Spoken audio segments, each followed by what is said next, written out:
Merci Nathan Divino Botondi Bayi Kongomani. Mardi et l'amour, Totombeli Bino, libre débat, Manakana Bino, Tokotani Sousopona la maï politique en République démocratique du Congo, bas sujet, où ils allaient déranger Bayi Kongomani, Ndé Ango et Sengeli Tolobela pour nous permettre, Bakonzi Baye, bas importance, il y a Likambuna Likamboume, il y a une rubrique Nabiso Breaking News, Moko, il y a Bayi communicateur, P avocat, il y a Union Sacrée, Monamboka, Papi Diosso, Mwendela Bwenda, le troisième intellectuel politique, Azali pratiquement menacé, na Batumo. Bazali Kobengaye, même avec des appels d'intimidation, Bazali Kobengaye, comme quoi, dénonciation Moko Asalaki Awana, CML13 télévision, Nanzela un libre débat, de Komoko ya sous-prophète, na skin est, au Azali, ko maltraité vraiment, enseignant à Bekolo, et Zomi Nangambo, avec des intimidations, ko retiré Bango, numéro matricule na Bango, simplement parce que Bazali ko dénoncé, montant Moko forfaitaire, Bazali ko senga, élève, na mayo etali, frais à gratuité de l'enseignement, pourtant, Yango Ezali inscrité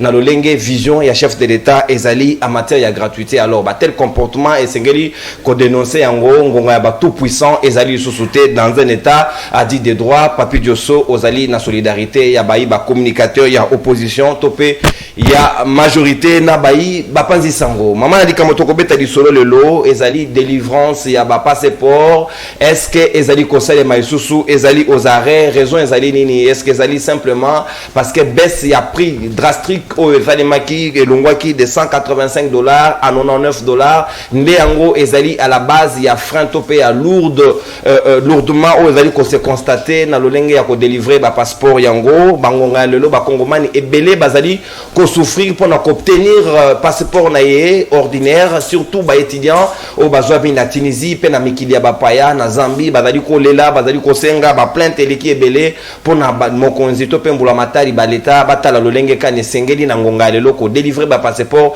na bayi Kongomani o bazali na posa na yango ya motu ya mingi penza selon l'information ya ministère des affaires étrangères tokozo yango awa tout à l'heure ba raison na bango ezali nini o ezosenga ke ba Kongomani ba kota na ba droit na bango te au sujet ya ba passeport yango pe ami balé etali pe kaka na même ordre d'idée ya ba document officiel permis de conduire na République démocratique du Congo ezali na validité te depuis délivrer depuis 2017 o esidaka normalement na mois de juillet 2022 est-ce que l'État a doté ba Kongomani permis de conduire Moussousou depuis Cheribe Okenda Pometa Kibiso permis biométrique nano est commis en vigueur te tikino lelo est-ce que ça est prioritaire te nangonga lelo Kongomani nyonso a circulé sur les grands acteurs n'a permis o ezali susu na validité te tokosola yango na bayi Kongomani bazomi na ngai tout autour ya libre débat ya mokolo lelo na ngambo ya résistance ya Martin Fayulu Madidi décidé tozali na au cadre ya parti pe représentant ya province ya Ituri mwana mboka Luc Madembe azali na biso Longo tozali na Owen Bosenge les communicateurs indépendants azali na biso Longo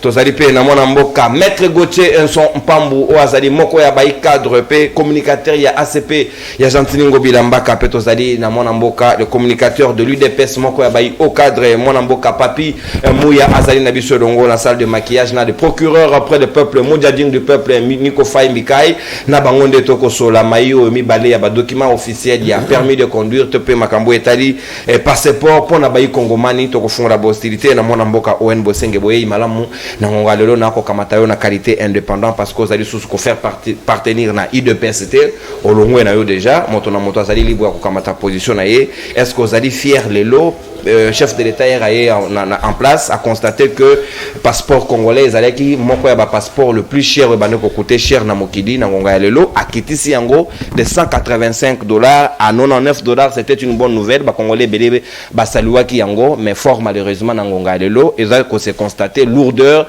pour na ko kamata yango to ko comprendre TSM Lex o ba bi azali sous na contrat et si expiré selon le ministère des Affaires étrangères alors qu'est-ce qui bloque à l'État congolais à ko renouveler ou encore à ko choisir société Moussousou pona et délivrer ba Kongomani ba passeport. Merci. Dans un grand plaisir, un privilège au Pessinga ko yambanga na plateau na yo. En tout cas, naza ko pesa chaleureusement mbote na ba téléspectateurs nyonso o bazui libakwa kolanda biso. De l'occasion, je profite pour saluer les co-débatteurs na plateau.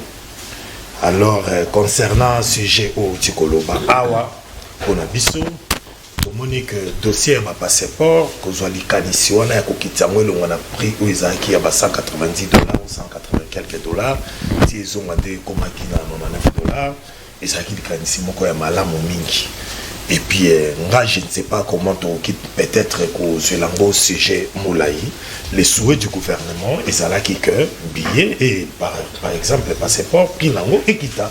Mais fort malheureusement, par rapport à la circonstance actuellement économique dans le pays Nabiso, et il y a des conséquences presque dans le secteur Nyoso. Même le secteur, il y a des travail qui en collaboration avec le gouvernement pour fixer le prix ou un passeport à $99 pour la population qui compte en anglais et ça permettre de sauter. Et ça permettre de sauter alors en collaboration avec le gouvernement, nos partenaires, batala ceux qui ont allé à réajuster, prix batala au prix vous avez possible parce que au coach a pris quand tu es dans les tibos, ça la prix mon propagandiste pour pas mon qui prix qui mais prix fait à la conséquence et prix à la réaliste par rapport à la réalité sur terrain. Alors ceux qui partenaire Wana à Monique il y a désisté la pièce en il peut négocier avec le gouvernement c'est une proposition a priori à Lingi ensemble avec le gouvernement qui prime un consensuel si avec celui-là ça ne marche pas il n'est pas le seul ou peut-être en cause de la possibilité ou la capacité à collaborer dans le gouvernement pour nous ça va passer pour Wana. Je pense que c'est ça na tiki minute on a rattrapé na merci mon mboka na tondi obotondi donc sengeli ezala par populisme te ko fixaka ba prix ya ba passeport o lelo to komi en difficulté ya ko pesa yango ba ikongomani mon mboka Luc Malembe Owen Bosenge atiki suffisamment ba minute na na deuxième prise ya parole to ko kamata yango pe ba kongomani na sengi bino déjà d'emblée bo recharger ba crédit na bino pona ko benga biso na évolution ya émission na suka to ko pesa bino maloba pour que bino bo pesa biso pe makanisi na bino do lenge kani bokanisi pona a délivré un passeport urgemment pe makambo etali permis de conduire na ngonga lelo Luc Malembe est-ce que vous allez d'accord na lolenge ba étudiant misusu ba komi ko se retrouver en difficulté ko futa ba pénalité pour ko renouveler ma ba document na bango en attendant passeport ezalité ba ko souffrir il y a même de ceux qui m'ont appelé depuis la Tunisie une année durant ba qui ko solliciter passeport tikino lelo muto ko pesa bango et ya non azalité qu'est-ce qui bloque est-ce que l'état a une conscience que il y a de ces Congolais qui souffrent simplement pour obtenir document 7 minutes pour nous.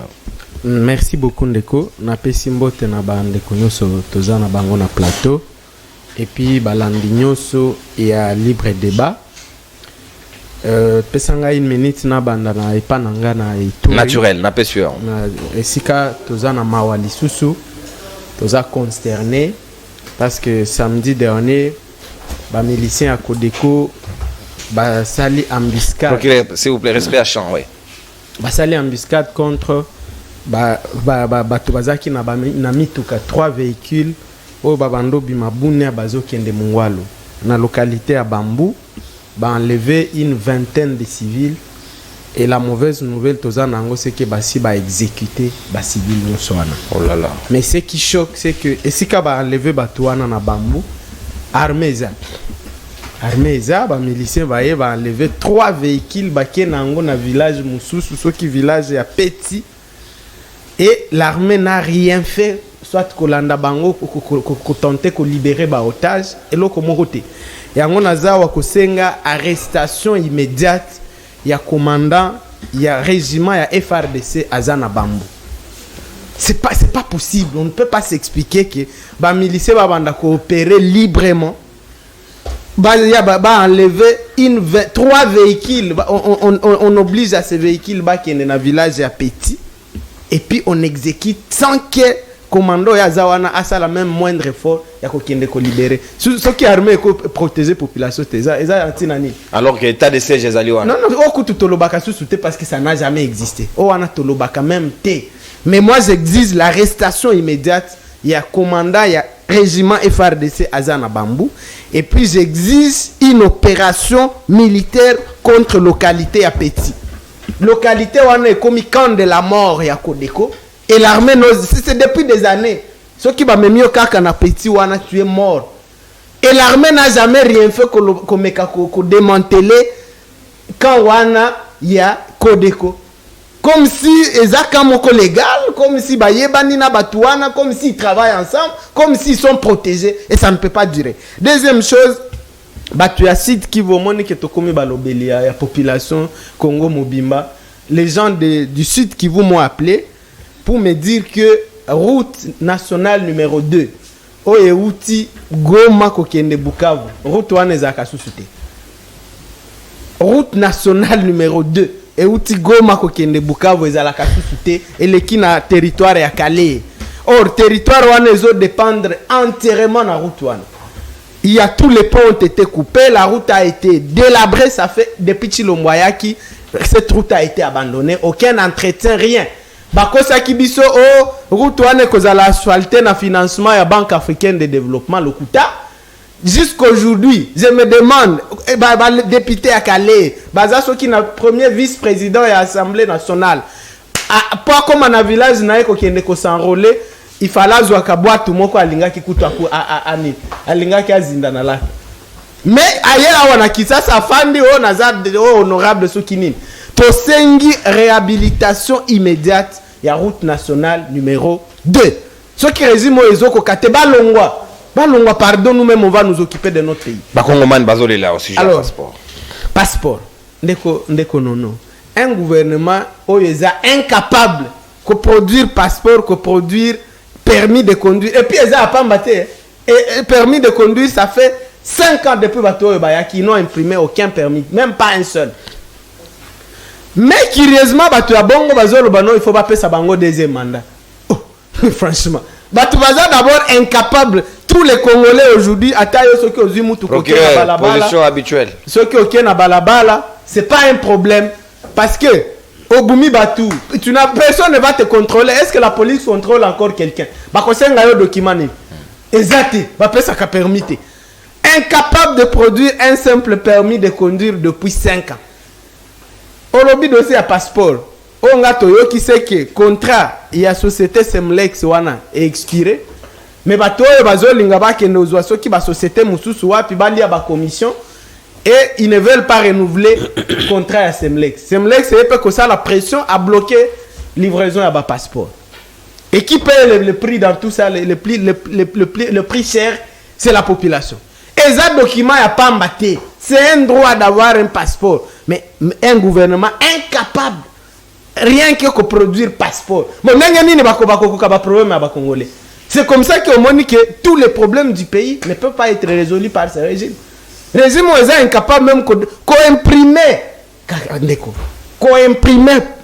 permis de conduire. Tous les chauffeurs qui sont sur la route aujourd'hui, tout le monde peut conduire au Congo aujourd'hui. Parce qu'on va te demander quel document. Il n'y en a pas. Même chauffeur à Chilombo, Azan a permis, Azan a illégalité. Chilombo, Azan a illégalité. Tous les enjeux que Chilombo met sur la voie publique, c'est dans l'illégalité parce que Moutazo Memaye naye moko bazana documenté. Chilombo chauffeur naye aza sans papier, sans document. C'est quelqu'un a amené en justice.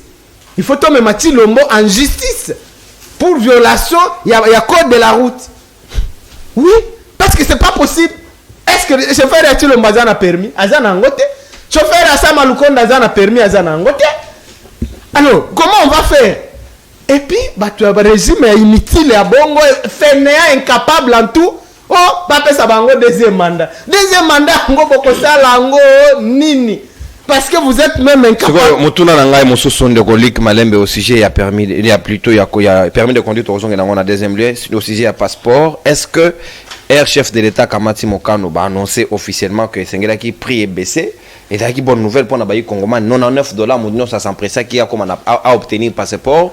Mais est-ce que c'était réfléchi, même Namuto et Sengela qui a joué entreprise ou plutôt Sengela qui a joué en charge livraison il y a document que Bango Bakosala Moussala wana en lieu place comme en difficulté même en termes de production. Nico Fall, procureur s'il vous plaît.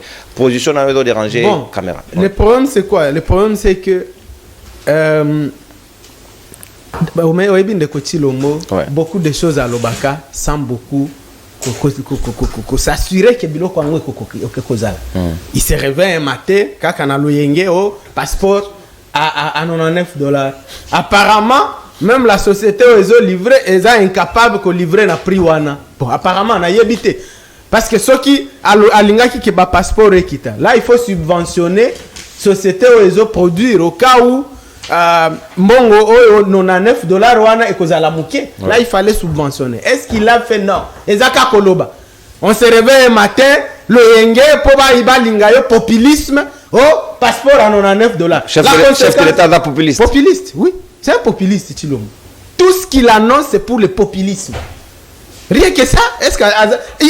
Parce que quand tu dis passeport à $99, est-ce que si on dit livreur, société livreur, à ce prix-là, est-ce que ça va fonctionner? Non, on se réveille un matin. Non.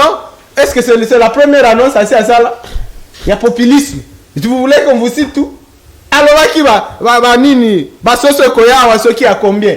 Pour les bétons. Est-ce que c'est aussi un monata moko? Même, on a même décaissé l'argent pour aller pêcher des poissons en Namibie. Bah, poisson en apparemment, tilelo, et zaka nanzela. Ça fera 2 ans, bah, poisson en ezaka. C'est ok, zonga na mai, c'est ok, ça en est intoyébite. Ezana mai, tilelo. Voilà. C'est ça, lui. Il se réveille un matin, populisme. Non, les Congolais ne veulent plus de vous, mais c'est Chilombo. Les Congolais sont fatigués du mensonge. Les Congolais sont fatigués de l'incompétence. Partout, incompétence. Merci. Même le sport est mort. Merci. Donc même la nature est beau Chilombo. Merci, mon Au moins que même jour à Saraki Biloko na benga qui prestation de serment, la nature a refusé. Parce que justement, il n'était pas à sa place. À quoi yaki? Malal ceux qui a ni toyebité. Merci. Ce monde qui a quoi yaki? Parce que même la nature a refusé Chilombo. Merci. Parce qu'il n'est pas à sa place. Merci Luc. Au débordé de quelques secondes. Non, Ndekonanga Owen. Abakisakio. Alors on va récupérer. Ma politique va dans Missigo à récupérer suffisamment de minutes. Non, merci beaucoup. C'est dans la bonne ambiance que tu as continuer. Na Rolinga Penda, bonne ambiance on est caractérisé. Biso na réflexion tu que nous avons noté carton rouge, carton jaune. Eza be chanchote na koki ko zuba yo yango et ko permettre yo lota mabe donc aux akito ko mingi to tika biso en pleine émission. Mon amboka Papi Mouya UDPS au cadre de la partie sika wa réflexion na yo ba document mususu ezali ba document prioritaire pour na bo moya batu. Carte d'identité, pièce d'identité déjà congomane à la Ghana. On ne sait pas qui est congolais, qui ne l'est pas. N'importe que passeport, vous avez ça l'office, il y a document mais les Congolais sont en difficulté de s'en procurer aujourd'hui. Bah, monsieur Soubazo, les bazo, ça là-bas que affaires étrangères, bazo kamata yangote. Qu'est-ce qui bloque exactement? Est-ce que l'État a évité que les Congomais bazan na posa, motakoi ko zanaka malade atina muninga na mokili ba paya, mais bako quitter simplement parce que ko kamata passeport de l'eau est commis travail de titan. Est-ce que c'est comme ça qu'on gère les pays? Merci beaucoup pour l'invitation. Merci na bakongomais nyos bazo la biso. Merci na baningo tozana bango na kati ya plateau. En tout cas, ezamwa pasi makasi. Likambo ya passeport eza likambo moko oyo to sengelaki kolobelango lelo te. Ce qui toye kolobelango c'est parce que parmi bato oyebi balobaka munguna ya congolais ya liboso eza se moko ye moko congolais. Likambo ya passeport c'est pas Félix Tshisekedi muto azo bloquer passeport. Et ça y était. Il faut koyeba ko ça la part des choses. Tant de guazolo baka non lelo de Chilombo makambo nyonso lobaka eza populisme, je ne sais pas ce qui a se rendre compte il y a oyo babandaki koloba par rapport il y a ba promesse il y a président de la République et que sur les 90% ou les 100% il y a ba makambo oyo mokonzi mboka lakaki lelo toko lobake asi à atteindre 90% ya makambo ya lakaki. Et que oye etikali makambo ya mike, je crois que le président de la République azana kati ya ko travailler yango. Pourquoi ti mukolo alelo makambo ya passeport ezo poser problème na kati ya mboka na biso? Parce que il faut bayeba. Il faut pas ko ya parce que ozui maloba koloba pona ko sepelisa munoko te. Mutuna ya liboso tango za na sujet Luka kokende na fond pour na koyeba nini eza à la base ya blocage ya livraison ya ba passeport. Ce qui oyebi yango à ce moment okoya ko informer ba oyo baza na information wana te. Mais koya ko banda koloba non ba congolais baza lisusu na besoin ya Félix c'était ba congolais oyo zolo ba wana soki eza ba congolais bazalaka na ebite na mboka mususu mais awa na Congo bana mai ba congolais nyoso tozali ko réclamer Félix Tshisekedi na deuxième mandat. Pourquoi? Parce que premier mandat oya sali biso moko tozo se rendre compte que volonté ya monene eza mais bando ki baza ebele Félix Tshilombo akangi maboko te. Papa tozo na situation moko ya député moko oyo biso nyonso toyebi na plateau awa kazo faire partir na bateau yo bandimi na bango ko boma ba congolais mais bazo zwa mbongo ya ba congolais bazo futama. outi koloba likambo ya ba député oyo baza epa na yo route nationale numéro 2 eza ya kokatana bato moyen ba traverser ezate mais na assemblée nationale toza na ba député oyo bazo représenter bato wana musala na bango ezali Tendeko yoka tendeko. Ce n'est pas que bango batonga. Quand il y a un ça ne va pas, musala a député et ça kobengi sa ministre oya sengeli kosala musala wana. C'est ça le travail d'un député. Pourquoi bazoko ka kosala ngote? Lelo ba révélation eza ebele par rapport ya bandoki oyo bazana kati ya kobundisa mboka na biso. Félix tu sais que il se retrouve à un moment yemoko me modèle nzambe aza mupazi na ye nde omoni mwana mai azo avancer population EPCM mandat EPCM pifo EPCM pouvoir ce mutaza ko bloquer esengeli na ye agir comme chef de l'état na lobité que mutazo bloquer na lobeli likambo ya bandoki na pesu exemple ya député Mwanga Chuchu est-ce que on s'imaginer que mutu oyo mboka epesi nyonso akondima abo makalisusu ba congolais pour ne servir mboka mususu. Et puis député wana azaye mon côté baza ebele est-ce que un congolais député papa mutune ya munene yangwana kasi buti ko lobela qu'il fallait modèle Félix Tshisekedi aye mbala moko ko pesa ba pièce d'identité ko pesa ba passeport directement mais ceux qui ba manœuvre ezo salema ceux qui ta ezo leka c'est pour enfin déterminer quand même oyezalaki à la base ya makambu nyonso bandai ko leka lobby. Donc lourdeur il y a ko délivrer ba passeport eza aussi dit il y a ko yebana na congolais qui ne eza non eza lourdeur j'ai pas dit ça na lobby boy likambo passeport tozalaki na ancien ministre awa bazwaki engagement wana et puis entreprise oyo esengelaki ko livrer ba passeport boyebi ke akomi na suka ya période oyo ba pesaki ye. Et maintenant, il faut qu'on renouvelle. Est-ce qu'on va renouveler ou bien Tokoluka, entreprise Moussousou Oeza, très compétent. Mais à quand faut-il que Luka? Est-ce que Luka Katang ou Siri déjà, tu vas comme devant les faits accomplis ou bien anticiper? Parce que gouverner c'est prévoir. Ndeko Oyebi, Mboka Nabiso, Nautiko Lobele, na ebandele ya émission, Bandoki Baza Ebele. Donc ceux qui bapesi ta o bapesi, ce n'est pas quelque chose où ils ont la volonté du président de la République. Le président de la République a kokanye nini na ko bloquer livraison ya ba passeport. Il a kokanye nini na iloko wana. So au contraire et cause la fierté munene pona ye. Parce que Félix Tshisekedi aza mwana mboka. Aza mwana mboka ako se plaindre ba congolais balela ba se plaindre pona likambu moko moko aye à lobby passeport $99. Pourquoi azwaki décision wana? Tala entreprise oyo ezaki na difficulté ya ko livrer ba passeport à $99. Ba congolais ba banda ko se plaindre que non ba passeport ba lobby eza $99 ko zwa yango ezo pesa passe mais période ba pesa ki pour livrer ba passeport et comme na suka gouvernement esengeli esala nini gouvernement esengeli etala nanu période oyo ba pesa ki ye est-ce que période oyo ezo koka tawo ya zalaki nango pardon est-ce que a livraki ba passeport na ndenge sengelaki est-ce que batu bazwaki yango na ndenge ya malamu et ce qui moment ou bien période ba pesa qui pour na ko livrer azalaki na difficulté ya ko livrer yango je pense que gouvernement bazana droit ya ko luka entreprise mususu ya ko servir bana mboka facilement. Merci. Tout ça na makambute parce que esengeli to ça là na moi mouvement wana parce que de gauche à droite ba lobby ndeko Félix alunga pona ni remplacer ye. Merci. Mukolo mboka mwana mboka Félix Tshisekedi biso nyonso toyebi oti ko tuna nga soki mwana Chuchu aza congolais.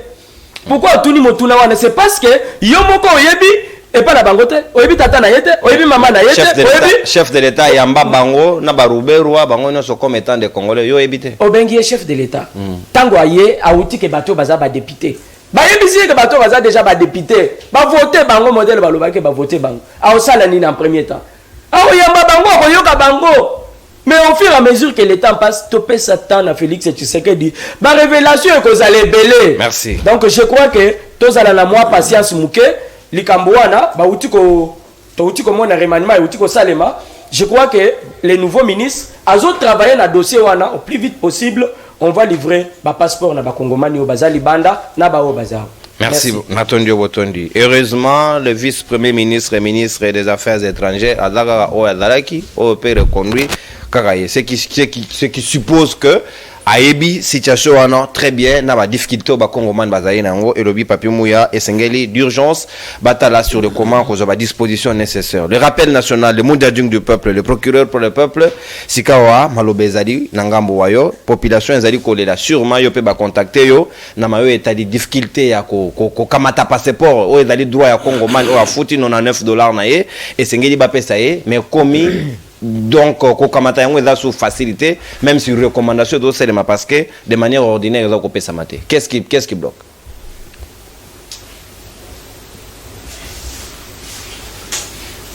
Merci. Il y a collaboré les épélés. Boli nous savons qu'on a fait sur le bambou jeté. Peuple Oyangaï aïe baketo tikali na 266 jours. 266 jours.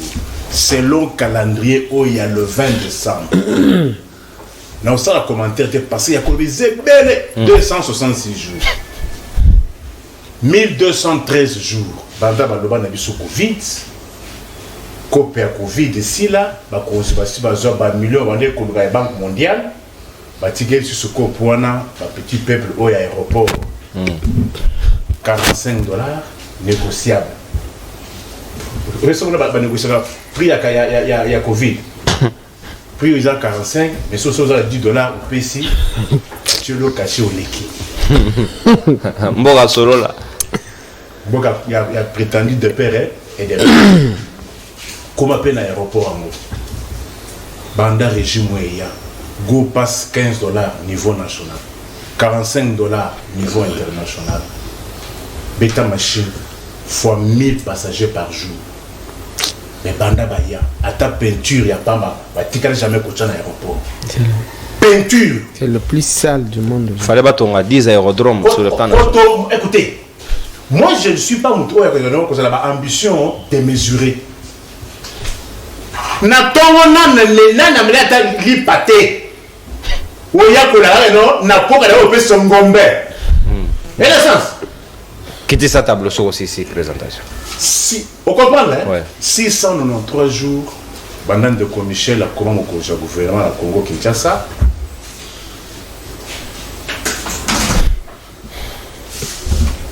292 jours pendant Babunanga na biso Bakuta et Kenda. 65 jours pendant avion na biso Sukhoi et Zoroquette.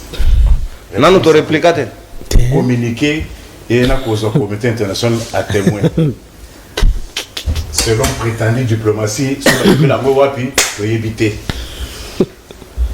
Dans une situation où il faut lever la paix, Makambu Oyo, Batu Oyo. Ok. Insécurité judiciaire. Basilisi ba terrain nyonso bakutaki. Terrain o bakutaki à place triomphale. Bateka. Comment ça? Oh, batie batol wana. Bateka. Ambo? Et pas nan. Gouvernement central. Oh. Bateka. Kende le long du fleuve. Dossier à Itex Africa. Un dossier qui est pendant la justice. Itex Africa a un terrain on a depuis 1924. C'est que l'année prochaine, ça 100 ans. Bamboutis, Komiko, Baboukimil, créer une servitude dans le pan de Itex Africa. Sans même avertir Itex Africa. N'a pas garde républicaine. N'a l'homme fort du régime Congolo Mobutu, Saddam Hussein, un certain Anthony. Babouka, c'est-à-dire, PCR. est-ce que bonjour mon insécurité comme nango? Qu'est-ce qui vous empêche de bino pénétrer vos abonnés? Tobu tala tobolini ah. Na semela. Oui, c'est 13. Quand ce qui n'est Itex Africa, multinational, il y a ma belge, Bazali ko subir sora bongo et bongo yonanga. Mire ça depuis 1924. Baye babouki pour ba se créer servitude pour ba kenena sima wana ndenge ba komi ko kabola. Pire encore, l'affaire est pendant la justice. Ministre actuel affaires urbanisme et habitat. Na ministre y a affaires foncières. Comment pendant que l'affaire est pendant la justice, entre-temps, elles sont en train de poser les actes sur le terrain. Bien sûr, il peut y avoir conflit. Mais lorsque l'affaire est pendant la justice, est-ce que l'exécutif peut-il continuer à poser les actes? Or, il y a un arrêté, il y a 2017, signé par le ministre d'alors, Yaribanisme et Habitat, reconnaissant que citoyen Ezaki à Itex Africa, parce qu'en plus, avec interdiction batongate. Parce qu'en principe, c'est le fleuve. Ce qui m'a écrit, m'a belé monaka. Mais si il y a ici, ce m'a émati, m'a belé monaka. Mais, Bamoutis Baye, Nabana Bango, ministre urbanisme et habitat, Piusu, a désaffecté. Ministre des Affaires foncières, peut annotir. Molen Nona Piusu Mabio. Diwana. Axe du Diwana. Ba Congolais. Makambo Oito. Bon, en fait, je suis tenté de ne plus encore venir vous. Passeport, papa. 2 minutes. Est-ce que vous savez que nous, nationalement, que non, nous sommes régentés par les humains? Comment ça, les humains? Les pays, les lieux est dirigé par les humains. Délivrer un passeport, on a Congolais comme humeur. Oui, l'émotion. Attends. Quand on est dirigeant, les décisions des dirigeants sont réfléchies, mûries, pour éviter de donner la solution à un problème tout en créant un autre. Ce n'est pas le cas aujourd'hui. Dans tous les secteurs, la décision irréfléchie, populiste au bazoua, gratuité. Est-ce que le loba n'a pas de sous? Programme. Qu'aucun des classes est une chose, mais qu'on a un programme en est aussi une autre. Les grèves de l'école primaire jusqu'à l'université. Stratégie, on laisse les étudiants à G1, Bazo Tanga, mais les autres de promotion, bah Tanga. Mais néanmoins, à la fin de l'année, on distribue les papiers. Les diplômes. Les papiers, bien les diplômes. Parce que l'année académique a 220 jours de cours. L'expression aimerait qu'au moins les étudiants suivent au moins 2 tiers de la matière. Mais ceux qui grèvent jusqu'à 4 mois. Sur 220 jours de cours, c'est combien de jours? Et après, on distribue les papiers. Bagongolais va connaître Thomson à 2000 francs. Congo à 2000 francs. Thomson à 2000 francs, ils ont. Merci. 1 kilo à Thomson, le lot à 20 plus 1 à combien? 6000 francs. Il y a eu à 2000 francs, ils ont à Wézéline. Bagongolais va connaître quand on sort la carton, il y a sauce à 10 $. Quand on sort $, ils ont pas une adresse physique au bâtiment, carton sauce à 10 $. Merci, procureur. Mais il y a des gens qui ont appris. Pour la liste, il y a des décisions irréfléchies. Billets d'avion. Est-ce que c'était réfléchi? Je n'ai pas qu'à R Zahir, n'a Sibé Zahir. R peut-être. R peut-être. Comment les a commis R peut-être 13 mois d'impayés. Bakouta dit 0 d'arriéré. Comment reste 13 mois? Les autres billets. Oh, Lubumbashi. C'était rapidement parce que c'est comme la $185. On a outil Lubumbashi. Namamolive. Naouti Lubumbashi, oui, j'étais couvert. On va préciser à côté. Mais je l'ai dit non. Vous pensez que j'ai honte de bien? Naouti a couvert ma manifestation, il y a eu Polk. À l'occasion, il y a fermeture, il y a moins de dédié au moins de droits des femmes. Et là, tu dis avec Akenda qui l'a battu pour nous causer bon, on a là-bas. Akenda Lubumbashi a réuni plus de 1500 francs à compatir Nabango, à sauver Nabango, à Kaboulou, il fallait qu'on alors, billet avion, mon frère. Attention, c'est dangereux. Ton commis qu'on a aux habillés. Bon, qu'on a à 500, mais capacité d'accueil avion 320. Comme ici, avion, le nom net, foule. Merci, procureur. Net transport. Merci. Narozongelayo. Okangi, Barom sous liste, on a bombé l'ango parce qu'il y a deuxième prise à parole. Aussi, Télengayango parce qu'on aurait duré 1 minute, quelques secondes. Maître Gauthier, un son pas Bosika, 7 minutes pour Nayo. Oyoki, procureur Nengalobi, bah, décision irréfléchie. Passeport de $185 à $99. Le lieu est commis rare na Wenze. Moto a recommandé sous la possibilité. Donc, on a dit sa maman, moi, je suis mis ça, pour jouer passeport. Et c'est un peu la moutou. Est-ce que va réfléchir pendant qu'on a décision? Merci beaucoup, Ndeko Nononkou. On a payé une la ligue, on a payé une Ndeko Nos, Ndeko Faye, on a payé. Merci. Je voudrais saluer le chef de l'État, qui est le garant des bons fonctionnements des institutions, qui se bat nuit et jour pour que la paix revienne à la paradise. Nous sommes en train de croire qu'un jour, la paix reviendra. Je voudrais saluer également mon autorité morale, Jean-Thiago Blamba, qui se retrouve aujourd'hui à Paris, pour na bamisala kaka pour na bakinois bazala servi. Ndeko nono, Nico fait 8 minutes et 20 secondes, Ndeko Lik a 7 minutes et 20 secondes. Moi, je vais prendre aussi le même tas d'antenne pour que nous puissions réfléchir. Je voudrais mettre une précision parce que c'est une thématique. Au mois de juin 2020, la société Semlex est chargée à produire un passeport biométrique. Cette société, après appel d'offres lancé. Semi-biométrique ou biométrique? Biométrique. Très bien. Société après appel d'offres lancé par le ministre des Affaires étrangères, Christophe Lutundola. Il y avait 21 sociétés retenues pour nous produire. Pour appel d'offres, on a en fait comme on a 10 entreprises et puis Semlex a été remplacé par le COSEM. Pour aujourd'hui, c'est le COSEM qui est chargé de produire son passeport biométrique. Mais qu'est-ce qui s'est passé? Non, suivez, toi tu as pataugé. J'ai vu avec les faits. Toi tu es toujours là, tu es le mot parti, lui il est comme le Mati. Nous devons être assis dans ce débat. Le débat c'est qu'il n'y a pas de passeport. Tout ça, quelqu'un. Je vous dis, on va faire quoi? Quelqu'un qui passe. Où sont les passeports? Quelqu'un qui voyage. Vous n'avez pas et vous laissez c'est votre état d'antenne, Yoka. S'il vous plaît. Maître Gauthier, tu remettre ordre, s'il vous plaît. C'est là, stratégie n'a eu une opposition. C'est là, s'il vous plaît. Non, Nico. Yoka, s'il vous plaît. Lisiba, Yoka, s'il vous plaît. Procureur. Togogan Gate. Todo Sorola. Non, Todo Sorola, s'il vous plaît. Monsieur, à 9h, on se déplace très tôt pour le coma. Ouais. Lisiba, s'il vous plaît.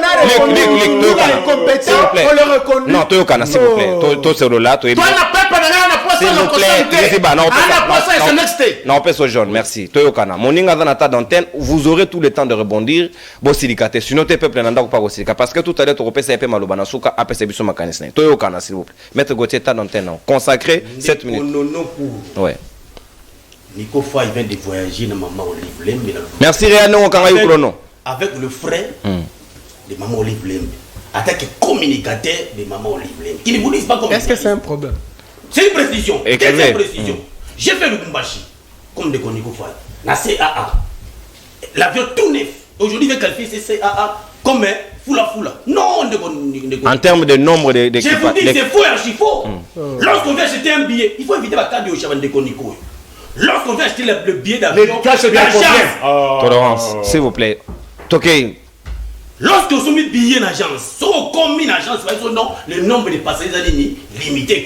Jamais on peut doubler. Il vous dit, on a mis 500 billets, place à 200 personnes. De quelle agence on peut tolérer ces désordres-là? Nous devons voyager quand même. À un certain niveau, là, beaucoup de pharmacies montent. Donc là, tu m'as souvent.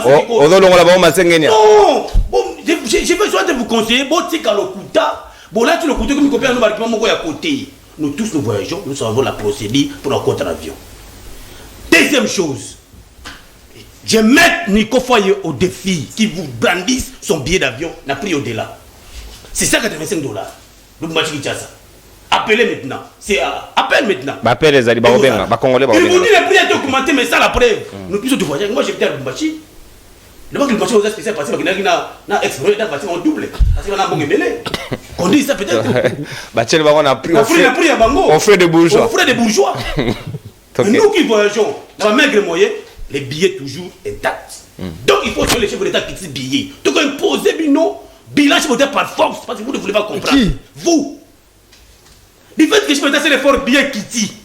Du fait que Nico Foy et Nimamanga Félix était à double billet. C'est un peu sur mon double. Non, mais vous avez dit que le billet est augmenté. Alors, il faut la foule. Non, il a dit augmenté.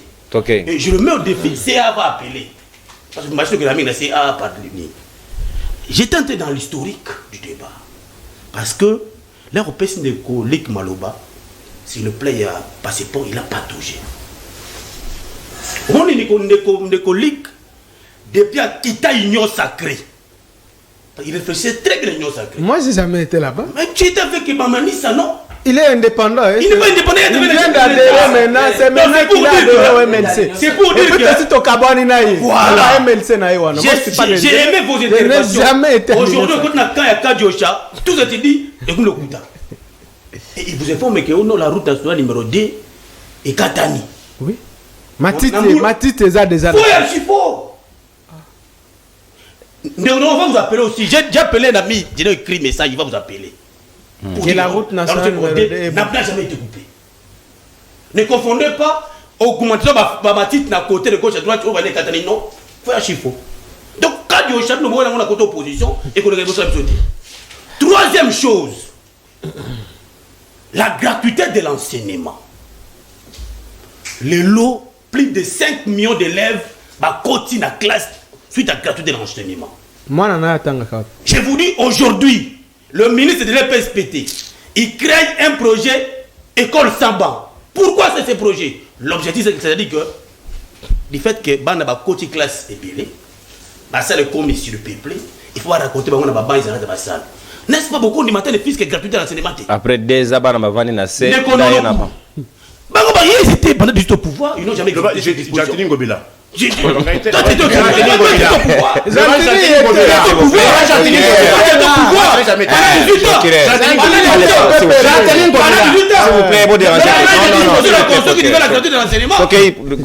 vous dis, il y avait une disposition de la Constitution qui parlait de la gratuité de l'enseignement. Mais le chef d'État arrivé au pouvoir, il a exécuté cette disposition constitutionnelle. Nous devons dire merci au chef d'État Félix. Et puis il vous dit des décisions populistes. Non, ici nous sommes faits avec les résultats. Maître Gauthier, les Congolais vont bêter avec le chef de l'État, beaucoup. $99, ils ont quand même pris associé. Je viens.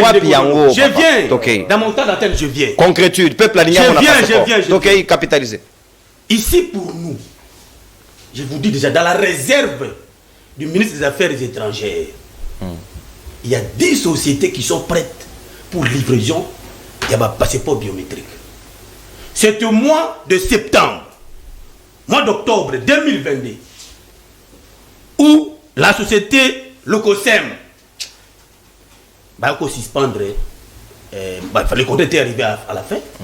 Le ministre a fait appel d'offres, il a retenu 10 sociétés. Dans quelques semaines, dans deux semaines, une société. Est-ce qu'à tenir compte de la souffrance avec étudiants au Badaringi, parce que le ministre Lutundula avait fait un effort en 2022 avec le contrat avec le COSEM là à projet pour éviter tout arrêt préjudiciable entre les peuples congolais. Et qu'est-ce qui est arrivé? Cela ne tienne. Ce préjudice que les Congolais vont recevoir au moment où je ne pense pas que les ministres avaient souhaité. C'est un problème de sélection des sociétés, d'une société à une autre. Aujourd'hui, c'est un message-là est déjà presque à la fin. Et je vous informe que les Congolais auront leur passeport, la prix aux officiels de $99. Ici aussi, il faut saluer le chef de l'État. Les passeports de quitter $99. Lui, quand il était à 18 ans à l'époque, c'était à 250. Alors, Bingo Bila, il était. C'est pour dire quoi? C'est que le chef de l'État fait. Moi, j'étais toujours dit, indépendable était.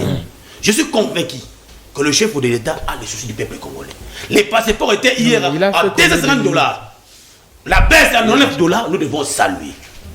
Moi, je pense que le ministre Lutundula, au lieu d'attendre encore que la direction générale du contrôle des marchés publics et ça l'appel d'offres restreint, il doit faire vite pour que parce que Bakongoman va souffrir.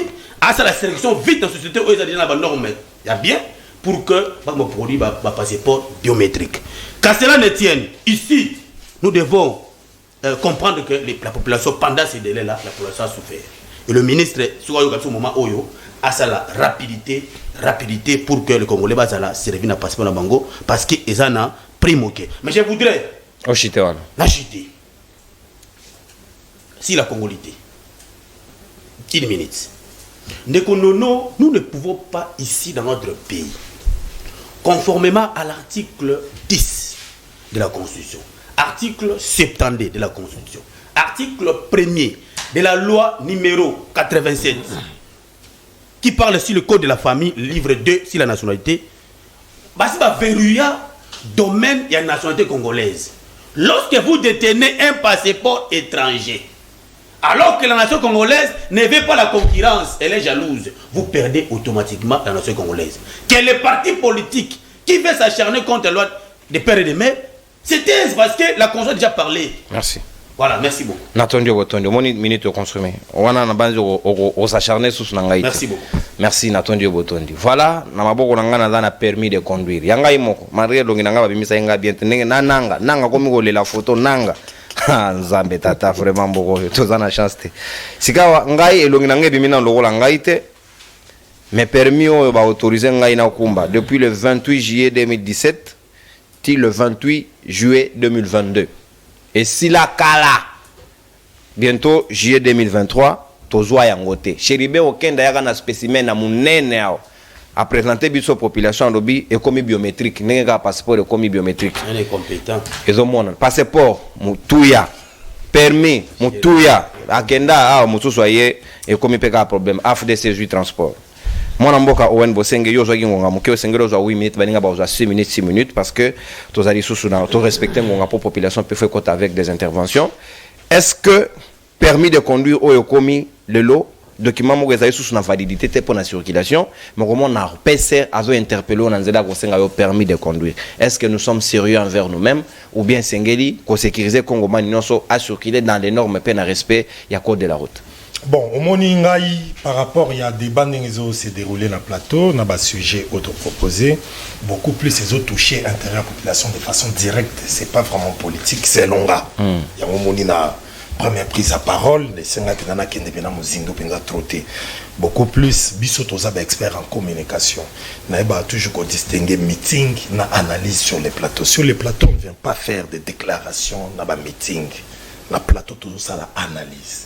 Passeport, idée déjà, Félix Tshisekedi étant socialiste, ma socialiste est belé sur le pouvoir, la idée à ça, aussi les plans, socialiser communauté, c'est-à-dire communauté là, on a avantage, la preuve, comme on a tout kabwana qui na Ilukamba, on a IDPS récolté dans le pouvoir, Félix Tshisekedi a kabwana na Ilukamba parce que on aurait pensé que papa Ilukamba Mutabanda qui a empêché matérialisation et la satisfaction et la souci social à la population. Les bâtons dans les roues. Alors c'est là qu'il faut que l'on la papa on a Ilukamba et puis Bakabwana qui fort malheureusement idée ça là qui ndeko biso sama lokonda kotinde akopé ça ko ba réponse na ba question ou ya population parce que population tala ba français belé beaucoup le bassin les plans politiques.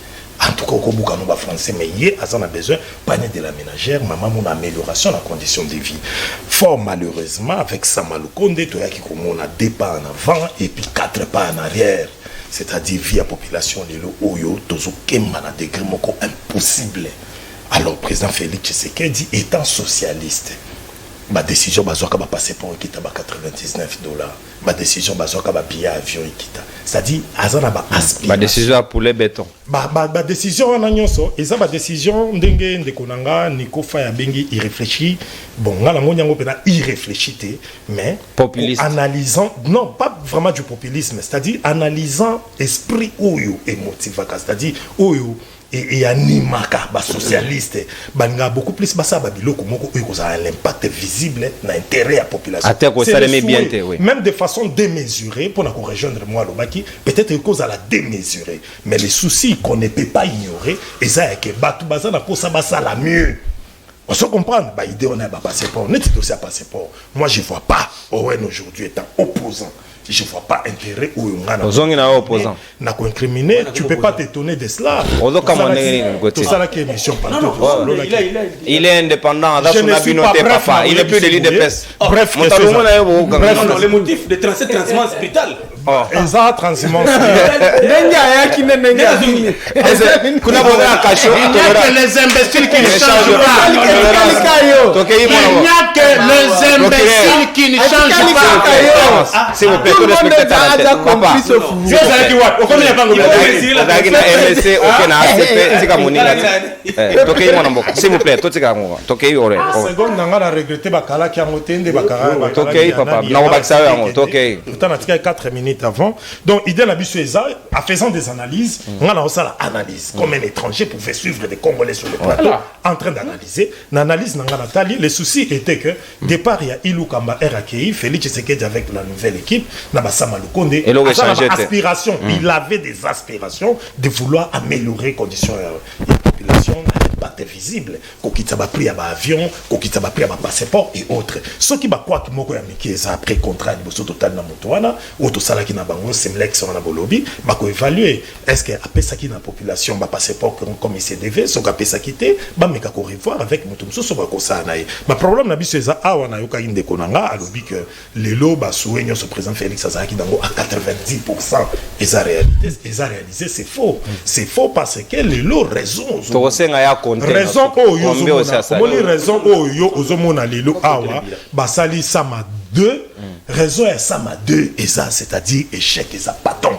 Alors, le lot va comprendre que c'est le plan, parce que des préoccupations population pour l'instant, et ça m'a guerre na est, on devrait en finir. Il faut aussi la nana yango, yango monia sali appelle na Jean-Pierre Bemba, ce que j'aurais souhaité, même les bandeli era kabona qui déjà na FCC, il fallait qu'il peut-être avoir une idée wana Jean-Pierre Bemba comme évoluer na ba mouvement militaire na ba côté ba est, les lots osoga bengi bango, et ça na esprit wana il y a que à luka tant soit paix comment trouver solution de façon républicaine na bitumba côté ba est.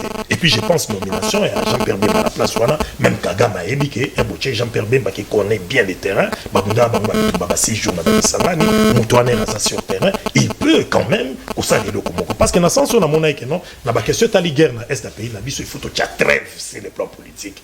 Opposition comme les pouvoirs, tous en ont associé à que l'on puisse gagner. Et puis, Bitumba, la mission politique, tout le monde à l'interne. Les nommés Jean-Pierre Bemba place, nommé les Vital Camer et l'économie, parce que Monique économie, les lots Oyo, les bandes de Konikou, ça va prier à Biloko, les seuls pays au monde sans permis de conduire pendant une année. Bissau, République démocratique. Problème na Bissau Ezali, permis de conduire de Konangai, et ça n'a pas préalable avant qu'on fabrique. Et ça a papier, t'es bokati, ça l'impression. Et ça n'a pas préalable pour fabriquer des permis de conduire. C'est-à-dire, ils n'ont pas biloko où ils pouvaient authenticité, authentification, et ça n'a pas mouébélé au bassin la permis. Et à teka où ils kati papier. On se comprend. Alors jusqu'à présent, le quoi n'a pas délivré parce que autrefois, tout ça qui critique ma casse concernant ma baba transacadémie, tout le monde a quand vous avez vendu à mon pépé. Mais les autres, tout le monde a transacadémie, mais par-ci par-là, je vois dans mon vérifier qui, étudiant itinéraire, nous sommes qui a 500 francs. On se comprend. Ndenge moko pembela to sala pour avoir permis de conduire, il faut ça disponible. Ndenge moko to sala mbela pour avoir passeport, il faut ça disponible. Mais to sala un peu na moi élégance dans notre façon de réfléchir sur Babiloko aux ala pour ou contre les pouvoirs. Merci. Mwanamboka Owen Bosingi. Homme de la rationalité, argument solide, toujours bonne gestion des temps. Aroti que la vie ne va pas na 6 minutes. Aux 2 minutes. Procureur, tolérance, papa, où est déjà joué. Il a introduit la requête acceptée et accordée. 2 minutes, Nico Faye réservé. Ouais, d'antériorité. Je sais, j'ai respecté ces principes. S'il vous plaît. Ah, papa. Tolérance de votre. Luc, ce minute pas inayo, permis en gros, preuve à l'appui. Et là, tu vas causer le moto, yango, et si l'andele, na lingala balobara bongo ndele, nangala, depuis juillet 2022. Est-ce que Fayou a permis? Ok. Na bandi d'abord le baki mutuo, ceux qui provèdent, yakin est. Sous provède, doit menacer bateau. Provède, doit menacer de konabiso, papi joso. Il faut y baki biso ba communicateur, tozaka d'abord, ini. Solidaire, peu importe les tendances. Ata soki toza ba tendance akokuta biso. O mutuano lobi provède wana. Sous provède ya kin est okokuta biso. Un incompétent. Ozo menacer papi joso. Bon, menacer kasibiso. Menacer nga. Na memelo Fayulu nanda kuna oso okuku. Mutalobeli ozo tracasser, ozo yibe, il faut ba kangayo. Et puis nous allons tout faire pour te faire arrêter. Donc oza na ba télévision partout, tu seras arrêté. Et puis na musalo okolongwa. Deuxième chose c'est que na yoki awaketi lombo akokisi 90%. Yani il y a pas promesse. Parce que y a un distributeur automatique à la promesse.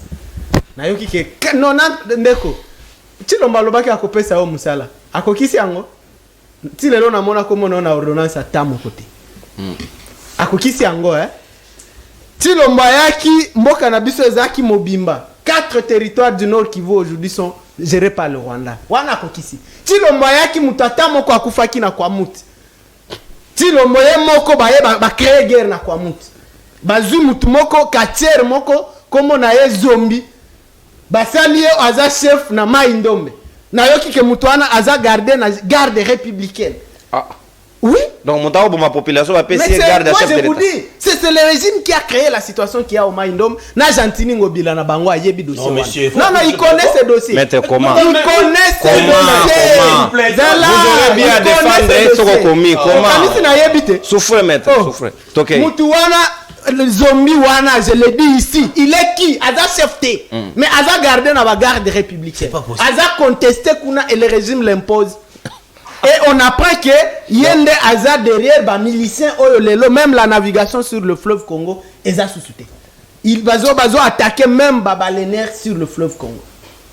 Et puis quelqu'un il vient nous dire ici akokisi ba promesse. Oui, akokisi ba promesse à côté Kamboka na biso, na Rwanda, na Uganda, na EAC, na kobuma batu na kwa muti. Oui, akokisi. Mwanga chuchu. Biso tomoni ba photo esika mwanga chuchu aza na Chilombo. Tomoni ba photo esika Chilombo aza na Kagame. Tomoni ba photo esika Chilombo aza na Macron. Soki to luki pe tokozwa photo esika Chilombo aza na Willy Ngoma. Bolingi to memela yango bino. Tokome mango parce que tomoni photo esika papa Etienne aza na Rubero. Na RCD soki wapi soki Rwanda soki wapi. Donc eza il dépêche. Oui, il dépêche ko trahir mo kana biso bandi lelote. Alliance pour la sauvegarde de la langue étale congolais. Biselele ba uti wapi? Si Rwanda. 2 ans biselele na oyo mususu. Bo basi baba bwaka soki wapi? Oh nini François Ber. Non, ouais azaki na IDPSP. Asali 2 ans na Rwanda. Moubaki. Lui-même l'a dit. Ne bazaki na biselele l'époque wana. Donc, contraire, arrêtez ça. Contraire, mon cannabis. Non, je vais y arriver. Arrête, je vais y arriver. On lobby au Kosia Wake, avion, et ça bien. Messieurs, beaucoup de Congo Airways avaient combien d'avions? Et combien? Il reste combien d'avions sur Congo Airways? Tout. Mon routine d'entretien, chef de l'État. Il s'est insulté, non? Parce que au moins avion on a ba kosa ki biso ba sombeli Congo. C'est l'avion de la présidence. Non, cet avion kosa ki biso 70 millions du peuple congolais ont disparu. Bokosa ki biso bo sombeli avion présidentiel. Ozomona nango lisusu. Ebungi. Avion zaki akoloué. Ce que zaki on ne sait pas ces gens. Cop. C'est quoi le unique avion à Congo Airways et même à Mutumoko. Et les Congolais doivent. C'est vrai. C'est à ça débordé. C'est vrai. Azote qu'à 500 billets alors qu'il n'a que 30 places. Or, tout le monde veut voyager. Nous, on a vu des images où l'avion comme si Bazo Matanabis y a des Zando. Et puis quelqu'un il vient ici, asi ba ibi mbongo na Gentini Ngobila ville à Kinshasa, ba meli ango, et puis il vient nous dire tout va bien. Messieurs, olobi gratuité et enseignement. Na tout niyo awa, bana na yo batanga kana iloko wana gratuité. Répondez-moi ici, école nini? Et loko to gratuité. Lokuta, ils ont tué notre. C'est que la gratuité existe. Non, vous avez tué notre système éducatif. Votre truc là, c'est arrêté immédiatement. C'est pas réfléchir. Une minute, permis de conduire. Des décisions populistes, irréfléchies. Donc, on a repéré sa Congomani chauffeur, conducteur. Donc, en juillet, une année sans permis de conduire. Batu oyo baza incapable de produire. Na yo ki awa ke permis de conduire ko produire ango eza neti papier. Donc, il faut 5 ans. Il faut passer 5 ans en train d'étudier comme si les a quittés. Pourquoi on n'a pas repris ça? Est-ce que nous les Congolais on peut recourir à la base de données? On nous dit ici que Lutundula ça la procédure il y a qu'on sélectionner société pendant qu'il n'y a plus de passeport. Est-ce que c'est comme ça que ça fonctionne? Il peut pas agir dans 2 ans, monsieur. Non, ça là. C'est pas comme ça que ça fonctionne. Comme tu ne vois pas comment fonctionne. C'est pas comme ça. Non, on peut forcer les Congolais à abandonner Machilom. On peut forcer Bangonanine. Parce qu'il y a bien. Mais tu vas faire comment? Il y a peuple boutique là, il y a tout le monde a déjà quitté Chilombo Tika Kayo. Talande konanga Owena Bimikuna. Parce que le kuta na le kuta. Et Tika Kayo. Je n'ai pas compris cette transformation. Avant au kata contrat na société Oeza. Il faut déjà avoir fini cette procédure de sélection. Est-ce qu'on a dit qu'il a quitté? Owena a quitté si tu n'es pas. Mais il a dit ici aujourd'hui Kakate. Allah distrait. Et Aye Sidé. Non, on n'a pas c'est d'une personnalité politique. Il était là, non? Merci beaucoup. Nous, on n'a pas de problème. Merci. Qu'est-ce que tu as fait? On a un président élu. L'homme le plus crédible à Congo. Alors, cité, c'est que Lutundula doit partir. Lutundula doit partir. Amateurisme l'équipe. Merci. Mais Chéribe Kenda permet. Voici à Kenda. C'est le régime. C'est le régime. Mais c'est le régime. Et puis, toi, tu as ni Niger à bateau. Ce qui est là, comme Alongé Salami, Wana Tilom. Biso pe to bandi ko sala boy nyoso ya mabe Tilombo. Merci mon Merci Luc. Bondima Tilombo tout. Merci Luc. Ce qui permet Eza Tilombo. Ça non, c'est je finis par là. Je dis aux Congolais ce qui permet Eza Tilombo. Ce qui passeport Eza Tilombo et puis bon comme date ba Congolais le 23 janvier 2024 na minuit Tilombo akei. Merci mon. Alinga Amata. Tozo un article 64. Merci mon amboka. Merci Luc madame. Fayulu asi alobi Fawana. Tilombo l'usurpateur doit partir. Merci mon amboka. Sans aucune forme de merci papa s'il vous plaît tolérance. Mon amboka papi Mouya. Et si des lobby il DPSP sengele loba. Mais Congo manipe a okata masolo nanzela ya appel Olobi Nabiso, est-ce que le régime a été à la hauteur pour nous repasser au passeport, nous repasser au permis de conduire? On a question à tout le public pour répondre tout à l'heure, au recharger. Quand tu as crédit, moukete pour bengi twente kati bongote. Au recharger déjà, na tike du autant parce que tout à l'heure, tu as quelques appels avant ton kata. Moi, n'ambo kapapi mouya.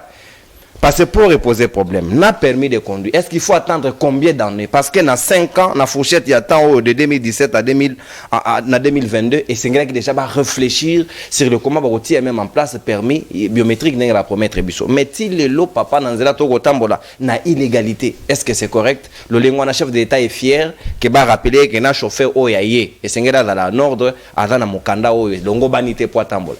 Papa non merci.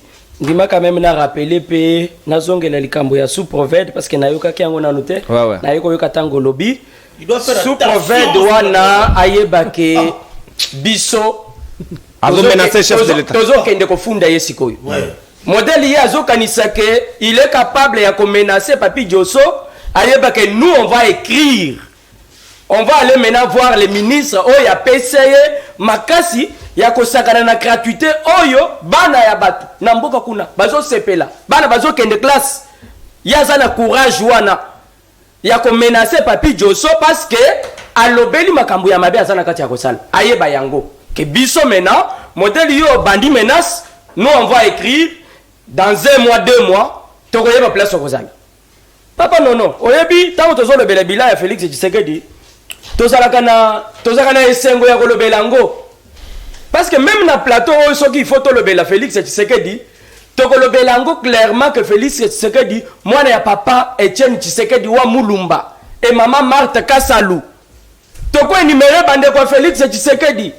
Tu as cité papa Lekinaye, Ndekolik avant de Kimia.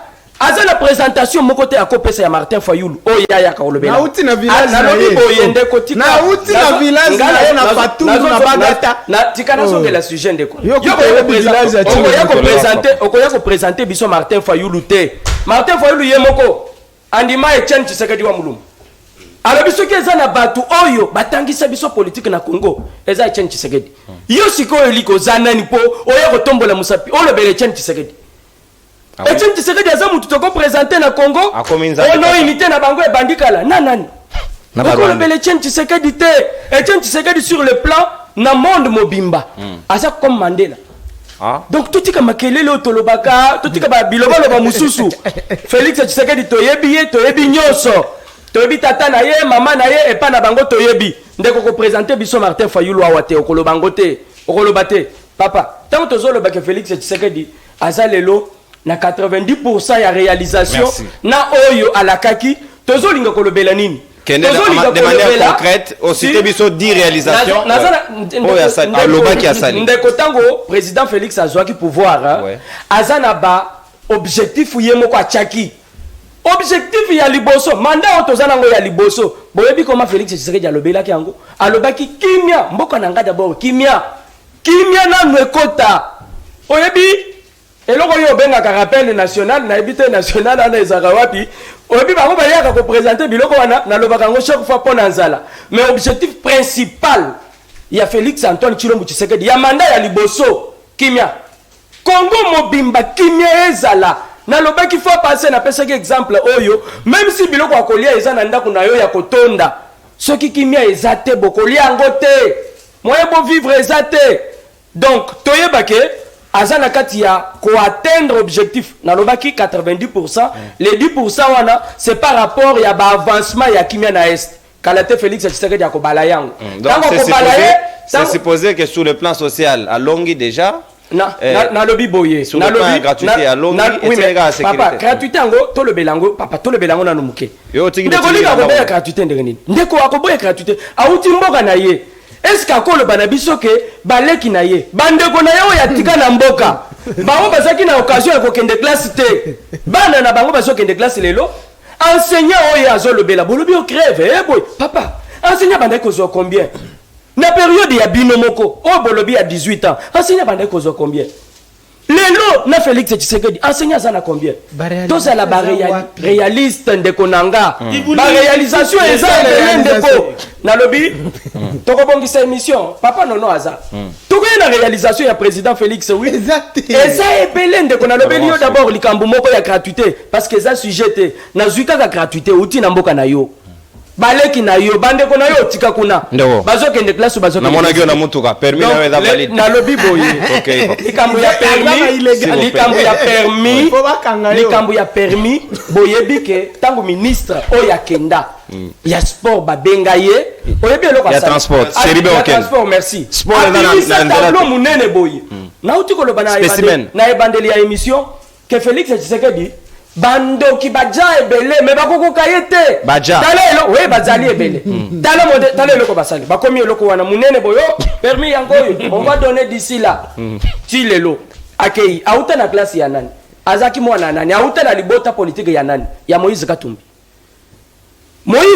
batu nyonso apesa fa passer to le ministre ya sport Dieu merci Félix Antoine Tshilombo Tshisekedi oya landaka émission libre débat alandi yango lobite ndeko yo ozoko lisusu te lungwa alongoli ndeko Serge Konde école moko na ancien ministre ya transport tozana ministre ya sika topesa temps na temps je crois ce n'est pas encore une année ministre ya bati aye ministre pe ya bati kaka prometaki biso mpio diawa na ba pour le béton akenda e yate toko banga ke e koma soso mame ndeko nanga na yebisiyo tozana yo awa deuxième mandat yango ezoya eza en plein téléchargement tango toko kota na deuxième mandat makambu nyonso yozo lobela ndeko toko yawa ngape na ozongela pe rappel national na ko banda ko yena ba biloko wana ko lakisao ke tozalaki $1 ezalaki autant lelo ekomi autant ba biloko ya yaka nango ba boule de fufu wana ezaki 500 lelo ekomi 200 na ozongela ngo parce que ya sala kango ko sala mandat 8 mois tozala na kimia quel deuxième mandat ministre ya sikaye je crois que ba député otozana bango bazana kati ya ko travailler rapidement pour solution et monana parce que même bato bazana kati ya ko sala pour livraison ya ba ya 5 appels de 5 tozo merci comme procureur avant un bénéfice à 2 minutes ya Owen na moni na zo maître Gauthier comme ça to conclure na procureur Liziba parce que avant a plus de minutes je crois que ce sera judicieux surtout ça na lolengo. Ah, papa. Parce que ça va dans l'intérêt opposition. Mon amboka maître Gauthier son pambo aux alines à 6 minutes, même temps d'antenne. Est-ce qu'il est d'accord le yo pose à compte parce que ngobi la voyager, nenga ke Paris on a c'est supposé azwa ki mutuko. Mutuko e combien permis za validité. Est-ce que to koke ko fonctionner biso nyonso dans l'illégalité na ba konzina biso na biso moko. Au juste na nazo kambanani. Merci beaucoup Ndeko Nono. Bon. Moi je comprends que Ndeko Faye a toujours été privilégié lorsque nous venons dans libre débat. Parce que, alors, plateau, on a un thème sur un animé. Il y a un voisin. Ça, c'est en violation. En violation. Moi, j'appuie ça. Il a été zippé. C'est pour dire que vous recevez beaucoup de faveurs dans le libre débat. Non. Il est le procureur. Et avec Michel Peuple, il est procureur. Les jours où vous serez. Les jours où vous serez élu comme député national, ne fouillez pas libre débat. Parce que vous avez bénéficié de cette grâce plusieurs fois. Nekonono. Omoni, Nekolangai, Ligue, n'a plus d'argument. Moi, je te dis qu'à 6 mois d'argument, chaque jour dans la Ligue, il devient répétitif. Comme Nekonono faille. Papier, les gens ont besoin de débats scientifiques, réflexion, tout d'une thématique pour dégager la réflexion. Scientifique. Non, mais lui, il vient toujours ramasser comme pour le moment, en tant que scientifique. Nous devons donner le temps au nouveau gouvernement déjà mis en place. Équipe de campagne, on a équipe de campagne déjà gouvernement. Tika biloko wana. Il y a un nouveau ministre de l'économie qui est lié à prix. Pour le moment, il a stoppé en attendant que le nouveau gouvernement soit mis en place. C'est ça même l'intellectualisme. Mais je veux revenir et pas en décolique. Au Canada, il y a l'article 64 déjà pour l'opposition. Et ça, c'est pour la majorité. Il est interdit de quelqu'un de prendre des pouvoirs par force. C'est le peuple qui va prendre. Par quel moyen? C'est ça la démocratie. C'est pas un individu. Il y a l'article 70 de la Constitution qui parle ici. Tout ce que tu connais là. Quoi? Il reste en fonction. Juste un nouveau président. Où est le président? S'il vous plaît. Toi, tu veux toujours être sur un cadre de la Constitution sans réfléchir. Donc, quand vous prenez le pouvoir par force, vous tombez. C'est le peuple qui va prendre. Donc, il faut éviter ça. Moi, je vous dis, je t'ai dit qu'il faut éviter de citer nos autorités en blaguant. Qui? Il est autorité. Toi, par sentiment. Il est autorité. Non, mais toi, ton autorité là. Il est autorité de qui d'abord? Nous avons un principe en droit qui dit action de cours de probation. Lorsque tu allègues le fait, tu dois être en mesure d'apporter les preuves. C'est une question de terre entre juifs coutumiers. Comment tu peux citer comme l'enquête? C'est ça la mauvaise foi. Donc, yo mona ngobila partout les lignes na yo. Mais na biso le moko boy. Lelo yo, mujitu ala luka zo pe flambeau ya la muka. What? Lelo mujitu azo la. Quel mujitu? Bo pe c'est pas ça. Nenga ba nommer était na zozo na la muka. Ba kosi ba nommer était ba. C'est pour dire que mujitu n'existe plus à la muka. Non, mais parce que vous êtes des égoïstes. Zonga na sujet maintenant. Zonga na sujet maintenant côté. Je vais voir les bénéfices. OK. Oui, les loyaux, bah tout bazar bloc, au bas la bloc autour des Fayou. Bah qui les gens m'ont présenté candidat président de la République. Voilà l'organisateur. Il va rester seul. Je te d'alerter l'opinion. Merci. Voilà. Zonga na sujet. Je voudrais Zonga Makambuya. Il y a permis de conduire. Je note les compétences de Chéribé Okende. La compétence. Les compétences notoires de Chéribé Okende. Boye que bango era long, c'est là. Boye bango era long, auto era zala. Non, mais le chef de l'État, le Conseil des ministres, a instruit Chéribé Okende de résoudre vite la question des permis de conduire. C'était le 30 mai 2022. Est-ce que comment on n'a pas vu? Yango. Azoko. C'est pour dire quoi? Nous avons connu un ministre le plus incompétent chez le non, Yango, le 30 mai. Instruit. Ce jour-là, il n'y avait pas conseil de ministre. Donc, il y a vendredi. Lokuta. Il met de côté. C'est un zé. Ok, merci. Donc, il était déjà ta mère. Il a été instruit. Vérifié. Chéribé Okende a convoqué réunion avec les partenaires qui devaient intervenir devant le permis de conduire. A diffusé par une motion de défiance par le on va pas voir des missions à Gatou. Parce qu'il savait qu'il devait partir par une motion avec les députés, parce que les députés ont noté sur les compétences. Quelqu'un pareil, et qui a pas Gatou, je suis porte-parole. Il commence même à critiquer le gouvernement. À un moment, il faut instaurer un système question dans le gouvernement, tu dois prendre des années pour parler de la politique. Parce que chez les Burkinabés, vous avez travaillé. Vous étiez dans les capacités de produire le Congolais, le permis de conduire. Le lot, Nico fait vous critiquer gestion. Donc vous partez, vous laissez toutes les erreurs de la République et puis comment critiquer sous la République. Même lui-même, je me dis qu'il roule aussi, ça a permis de conduire depuis 2017. Moi, je pense qu'aujourd'hui, il y a un nouveau ministre. D'ailleurs, pour votre information, l'air chez le d'accueillir, le ministre qui vient d'être reconduit comme titulaire, avait organisé une grande réunion avec les partenaires qui devaient intervenir dans le domaine du permis de conduire. Je crois qu'avec sa façon de travailler, et tous les travailleurs du ministère des Transports vont démontrer que c'est quelqu'un qui est compétent. Nous pensons qu'il va mettre à la disposition de Kinois permis de conduire pour nous permettre que Merci. s'identifier. Merci, Maître Gauthier Sompam. Procureur, respect des temps et Sengelo bénéficie Combien de minutes 7 minutes.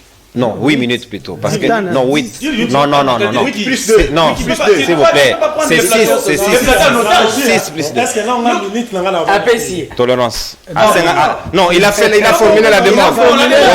La demande a été Pas de C'est problème. lui qui est la police. S'il vous plaît, et là, sous la ONT. Du moment où il y a 5 présentateur, minute là sur ONT. Procureur, acté. Au Sengelo capitalisé, s'il vous plaît, Maître Gauthier. La question est Tokei déjà connu. Au sujet a permis.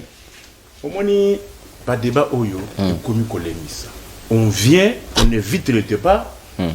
Fayoulou. Et au moment où il y a des questions pertinentes, Nantes. qui demeurent sans réponse, vous lui avez posé, il a dit non, 90%. Et moi, je vous donne encore d'autres faits pour rencontrer, puis ensuite, tu auras encore le temps. Passeport. Même quand on avait dit $99, mon frère, Jamais. Oh, s'il te plaît. Souffrez. S'il te plaît. Donc, comme il a zone de turbulence, Non, n'a repris sa carton. S'il vous plaît, Maître Gauthier. Non. Elle n'a repris sa appel au noté. N'a repris sa carton. Bah, téléspectateur, oh, bah, Zuni. Là, vous voyez, $99, c'est ce qui était payé à la banque. Ouais. Au cours de $10, oh, ils ont une identification dans un air, sans quittance. À l'ANER, on paye ou on ne paye pas, même les lots. Ouais. Pour être identifié à l'ANER, C'est pas $10. on paye ou pas. Et si c'est payé, est-ce qu'il y a une quittance à l'ANER, identification? Contrôle officiel. S'il vous plaît. S'il vous plaît. Mais ceux qui ont l'équipe dans l'ANER, au PC, Mais où est la dénonciation? C'est s'il qu'il va te plaît, oui. mensonge. Ok. Même quand on disait que non, le passeport, ils ont dit $185, c'était faux. Les dollars, c'est-à-dire quand on dit passeport, les frais qu'on payait à la banque, ça n'a jamais été $185. Alinga. Mais c'est Ezalaki, bah frère, oh nyonso et les Kanakawana. Même ceux qui ont le but que non, nous on a $9. Oui, nous avons fait, oh Ezali qu'on fout à la banque. Mais étape à une identification, oh bah tchaka bah empreinte, oh bah au fait arrêter. Alors, on a Ezali comptabilisé, et ils ont eu un continu. Et ça va pour quel service? Ceux qui ont foutu Yangote, est-ce qu'on reçoit passeport?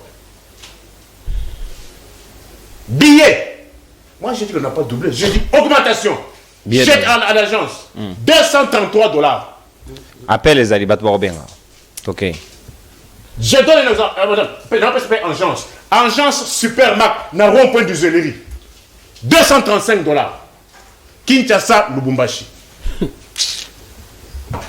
Nombre à kilos. Parce que moi, ici, c'est la profondeur du Ziba. Procureur. Nombre à kilos. Et ça qui 30 kilos dans le soute.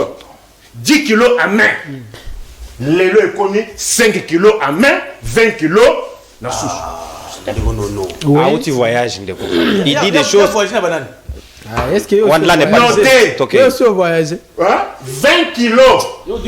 S'il te plaît. Avant mesure irréfléchie.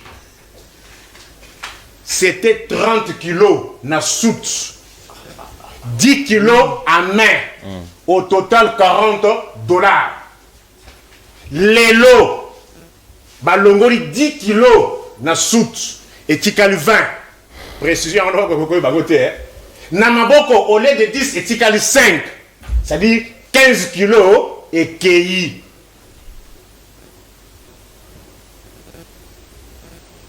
Faut payer ça. Ma promesse.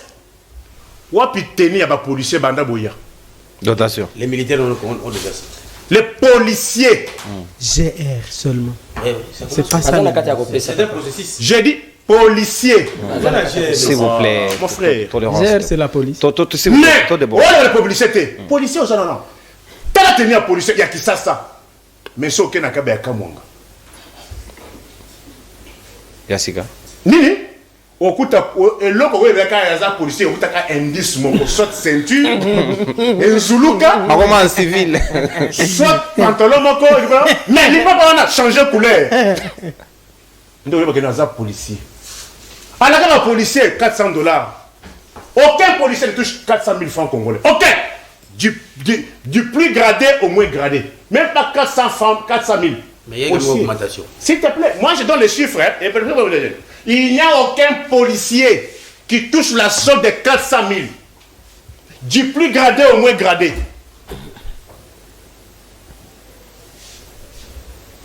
Bon, là, il y a un policier. Bamituka. Non, ma pas. Yeah. Vous en avez Sony, hein? Mais bateau, mais ça, escroquerie dans zone na makila. Ceux qui bango moko, oh yeyo, ba escroquerie $5. Ceux qui partent à mokoya na ba carte T, à combien plus forte raison? Toza déjà na ba carte, ba bandi déjà ba futurolo. Ba kadi mamino. Oh là. Ba kadi mamino. Toza c'est le président Tolérance, papa. Futur Nachulu, Bakadji Mamino. Ba kadi mamino. Ok, progrès. Gardez le temps, Ceux qui vont escroquer ba pauvre combattant. Ya ba Et bongo bino ba mususu oyo. Ba oui bino ba ndenge nini. Gouverner c'est prévoir. Kadji Mamino. Le permis de conduire a une validité d'un mandat présidentiel. 5 si vous ans. ne le savez pas. C'est pour autant dire que s'il y a élection dans 5 ans, bino ba kozela moi ya suka popo ba organiser l'élection. C'est-à-dire, ndenge permis un mandat 5 ans. On travaille chaque jour qu'il travaille. On produit les permis et les passeports en fonction il y a la date parce que c'est un mouvement cyclique. L'élo, il faut l'élo et qu'on a l'eau, il y a le permis expiré. L'eau, c'est-à-dire tous les jours, et il y a le permis expiré. N'a pas expiré. Ce n'est pas que non, il y a une date fixe pour tous les passeports, pour tous les permis. Non, nous avons permis l'élo. C'est-à-dire, délai nanga et bandit ko courir à partir, il y a le lot. On peut à cause de lobby. Sur les 5 ans, après date fixe. Les dates, endroits, ont une valeur très importante. Ceux qui ont aussi le lobby, 30 jours. Ceux qui ont coutué au-delà de 30 jours, au commis des irrégularités. C'est le cas maintenant. C'est le cas aujourd'hui. Mais, bon. Et comme il s'abinote, Bamoboutis n'a pas na bango. Nana ça Zaïrois congolais. Qu'est-ce qu'on n'a pas vu? Liziba. Namona a on a Kinshasa finale coupe du Zaïre Vita Club 1995 dans le stade Kamanyola. Baboya on peut ça. Papa la coupe na ministre. Pele Mongo. Mamoboutiste. Papa sa ministre coupe bolé 1995 finale coupe du Zaïre stade Kamanyola. Bagane la moto du coupe. Papa la ministre Papa ça fait Asbantou coupe té. Bana na Zeb Sabino. Et soyez contents lorsque vous avez quelqu'un une bibliothèque vivante. Liziba. Merci procureur. Merci. Est-ce que c'est différent le lot? Téléphone ouvert. Les lots. Téléphone ouvert. Nous comptons la langue de sécurité. À quel moment on a Oui, à Kendaki.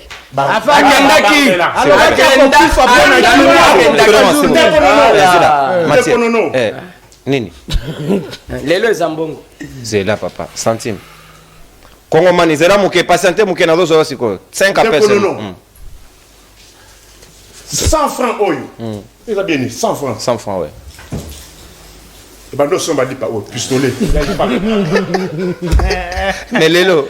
Viens, vous pas se gâter, hein. Et puis, vous se gâter, non. Peuple, non, on a passé, hein. Ouais. Ok. 100 francs, nous sommes pistolet. Il n'y a pas. Na grammage, oyoté. Mais Lélo est à Soubongot. Wananine. Ah, net, ils ont dit 700 francs. Ils disent, bon, la poche. Ils ont dit 700 francs. Lélo combien? Lélo combien? Lélo. Des Tchako. 2000 Tchakou. 1500. De Tchako, papa. Oh, bon, on a Voilà pris en gros. Merci. Appel. Tolérance, procureur. 2300. Procureur. Mettez sur Public. vos machines. Non, 5 appels seulement. 2300. Tolérance, procureur. Taux d'augmentation. Procureur, Liziba, s'il vous plaît. Population, respect à temps. En tout cas, réalisation, Bolimbi Simouké, 5 appels seulement, Bolimbisa. Bayi Kongoman va payer sa macanis là-bas. Alors, ndeko mbote obengi biso ape komona na lombango penza. Ndeko kende mwa musika ya télévision na yo to capitaliser ngonga ici to déborder obengi biso ape komona ni. Ok, na bengi no à partir à communal Monga Pula. Ouais, macanis na yo. Angai kombo nanga Alain na bengi no à partir à Monga Pula. Ouais, macanis na yo par rapport ya permis na passeport na lombango ndeko. Par rapport, il y a. Je pense que. Ngai n'a cessé qui passeport n'a dans moins de 5 jours. Ouais. Car à moi, permis de conduire, en tout cas, vraiment, c'est regrettable. Ouais. On ne peut pas faire 4 ans sans permis de conduire. Merci beaucoup, Ndeko. Pour la mécanicien, merci. Hier, dans 5 jours, à jouer passeport, c'est un cas exceptionnel. Tolérance. Non, là, il n'a pas précisé. Tolérance. S'il vous plaît, tolérance. Tolérance, s'il vous plaît. Toganengonga, s'il vous plaît. Les appels, s'il vous plaît. Allô, Ndeko, Bengi Biso, Pipe Komonani. Kende moi musique à télévision, s'il vous plaît. Kende moi musique à télévision. Au Bengi Biso, Pipe Komonani. Ok, na Bengi Bino, c'est précisément la. Ouais. Dans le lobby concernant Bandeko Nabiso et IDPS, c'est vraiment fascinant. Chaque jour, je m'appelle Yaka. Tu comme on appelle mon boui, côté Bandeko Nabiso et IDPS, voilà, boui. C'est comme si Bango va vivre à Batana vie, mais ce soit pas vie au bus de vivre dans le Congo. La température Bandeko Nabiso, Nico Fay. Merci. Abini Biso à la Nini. Pistolet. Énergie. Et ça, 2000 francs. Mais Bango Bolo Bami, c'est peut-être que dans la 10e riz. Merci. Merci. Merci. Voilà le baba tango bila na ACP. Yem taroba. Merci. Kuna awa lâcher plan.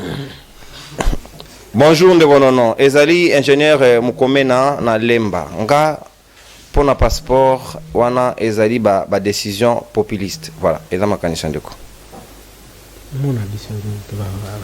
Allô, Ndeko, obengi biso apipe komo nani?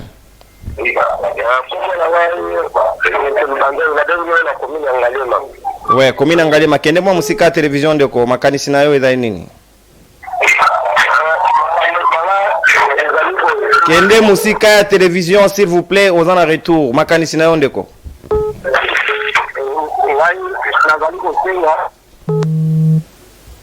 Ok, on prend quelqu'un d'autre. Bonjour, je vous suis depuis Mongafula. Ah, il y a beaucoup d'abonnés aussi dans Mongafula, comme Nachango. Allô, Ndeko. Ouais, aux en direct. Mbote na yo, kombo nani pe aux en commune. Ouais, na bon marché. Merci, makanisi na yo. Oui, allô. Allô, Ndeko, pesa makanisi aux en direct depuis Barumbo. Ok, merci beaucoup. C'est la première fois que tu as la ligne. Oh, moule le bête à l'élo. Ok. Libre bande quoi, il dépêche pas au gasoni, batoir bazawa. Biso na Barumbo à Avenue Kabamba, Kabinda.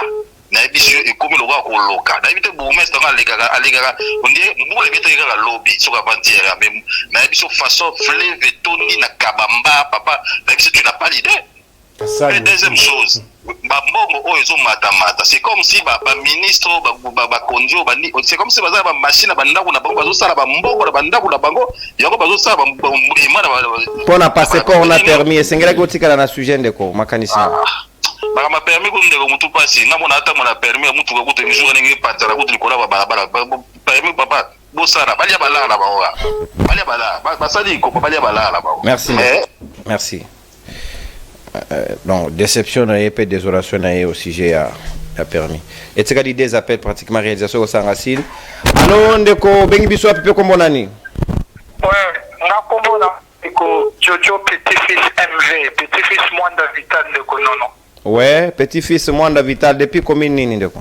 Depuis combien Kalam. Oui, depuis Kalamu Winde comme makanisi na yo. Nangina lo babande kwa IDPS. Soki mwana papa Etienne a ko stabiliser ata puis ya lipate.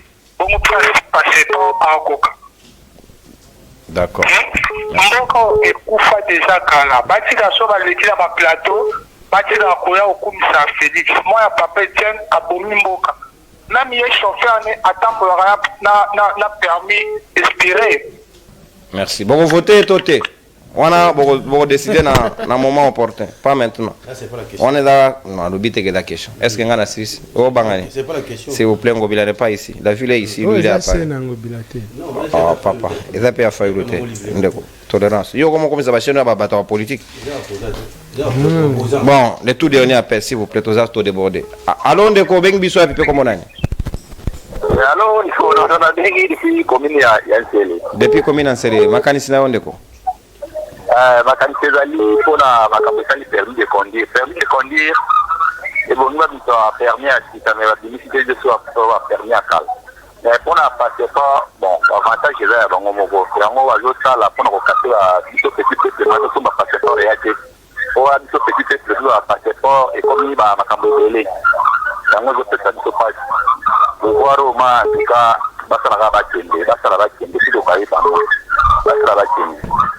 merci. Merci beaucoup.